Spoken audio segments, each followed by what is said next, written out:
კიდევ ერთი ახალი დასასვენებელი სკოლის შეემატა 2010 წელს დაწყებული ჯანსუღ კახიძის სახელობის ბაღის რეაბილიტაცია დასრულებულია. მთლიანად შეიცვალა ურბანული ფურნიტურა, დამონტაჟდა განათების ახალი სისტემა, სკამები და ორი ახალი ჩადრევანი. ბავშვებისათვის დაედგა ატრაქციონები და მოეწყო სასეირნო ხეივანი.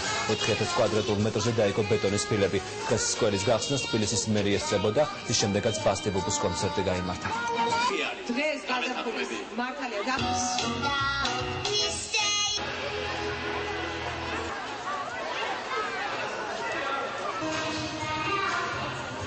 დასმეულოცა ბავშვთა საერთაშორისო დღე ეს დღე ტრადიციულად ჩვენ ქალაქში ყოველთვის განსხვავებულია.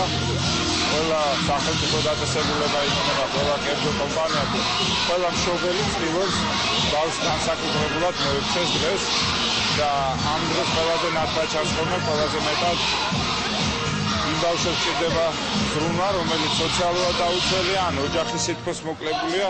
ეს პატარა სკვერი, რომელიც ძალიან ცნობილი ადგილი იყო ისტორიულად თბილისში, კოფილეთის ბაღი, შეემატა როგორც ერთ-ერთი კარგი დასასვენებელი რეკრეაციული ადგილი თბილისს და ხალხის სიმრავლე სწორედ მეტყველებს იმას, რომ მონატრებული იყო აქაურ და წლეხანოვის მაცხოვრებლები აქაურობას. მეორე დღეს მთლიანად ჯდება იმ რეკონსტრუქციის პროგრამაში, რომელიც ჩვენ აქ ვახორციელებთ.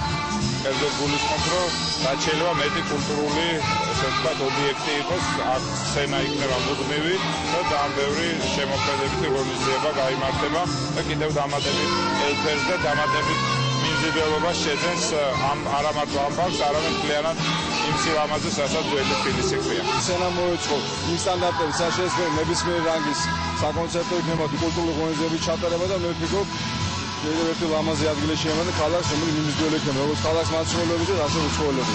ყველაზე ძალიან მომეწონა ეს კონცერტი რომ ტარდება, ასე ვთქვა და ისე ბაღი ძალიან მომეწონა.